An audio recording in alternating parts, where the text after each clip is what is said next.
Welcome everybody to How Fast Will It Go, and today we're dealing with the 1990 Mazda Savanna RX-7. Now this has 1016 horsepower, 851 pounds-feet of torque from a 7 litre twin turbocharged V8 engine. The car itself now weighs 2,869 pounds, has all-wheel drive, and it can do 0 to 60 in 2.203 seconds and 0 to 100 in 4.601 seconds. I've given it some visual upgrades. I've given it a lighter front bonnet, and I've given it a new side skirts to improve the drag. But yeah, pretty much everything else is stock outside of the usual engineering upgrades. And yeah, I know I've given it a V8, which this car never had originally. It had a rotary Wankel engine, and I did try it out with the 4-rotor Wankel rotary engine, but that only gives it about 718 horsepower, which is a decent amount, especially for a car that only had 200 stock. But it's yeah, nowhere near enough for this series, and yeah, wasn't quite giving the the testing top speed that I was hoping for. So yeah, nonetheless, let's get out there and see what this car can do. So yeah, being a classic car, the gearing is not going to be complicated, simple 6 speeds, and it's got a nice wedge shape as well, so it should be quite quick. But yeah, like I said, this only had 200 horsepower originally, so it's dealing with more than 5 times the power it had originally, which is obviously a big ask, as well as all-wheel drive and far greater speeds. But we're already up to 240, which is impressive. 250, 260 as we come out of the tunnel. That is incredibly quick. It's got up to this kind of speed in no time at all. 267, blipping the rev limiter there, but yeah, 267 is still really fast.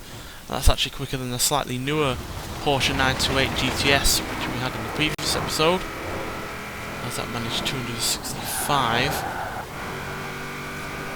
and that added more power than we did. But yeah, I think it's purely because this is a bit of a lightweight, maybe. I can't remember how much that Porsche weighed, but for whatever reason, gearing or aerodynamics, this is just slightly quicker than that Porsche. Porsche having a slightly more powerful V10. I think this might well have more torque than that V10, which might explain it, being able to get that a little bit further. Yeah, let's get around this roundabout and see what we can do on the other side.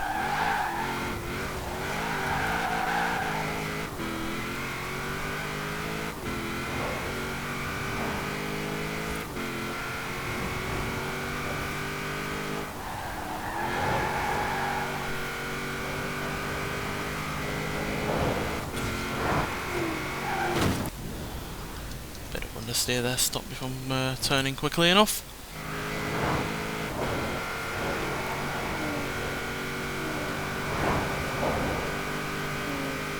Yeah, it is quite impressive how quickly this gains speed. Not many cars are at 260 miles an hour before we exit the second tunnel on the other side of the motorway.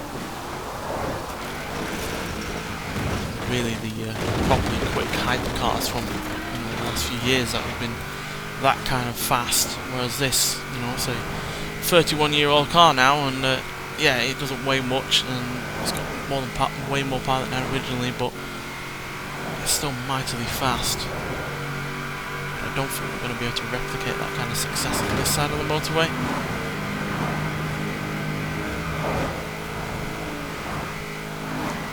Got relatively good handling as well. Still able to dodge in and out of traffic at this kind of speed, which again is nicely impressive. But yeah, 267 is all we're going to get, which is still faster than the Porsche from the previous episode, but obviously not the fastest that we've had, and the brakes are a little bit awful, which again is kind of to be expected considering it's doing way quicker speeds than it was originally.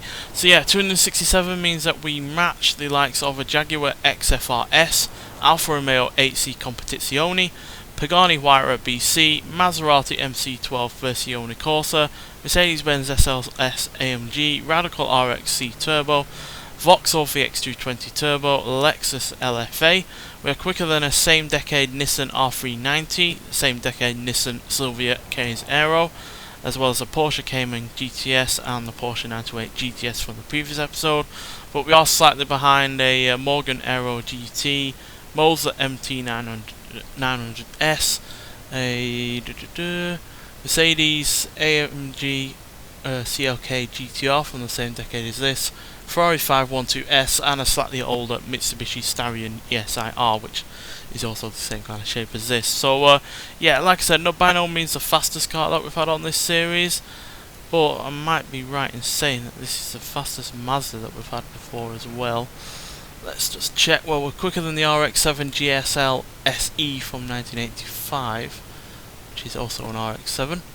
And yeah, the RX-7 Spirit R Type A is slightly quicker than this by 3 miles an hour at 270, but you know, this is a far older car than that, so to be you know, only a few miles an hour off a car that's 12 years younger than this is still really rather impressive. And again, this is dealing with way more power than it was ever meant for before, while also greater speed, acceleration, and yeah, you know, handling G-forces as well. So yeah, I'm really impressed by this. I do really rather like this car. It's probably one of my favourite Mazdas.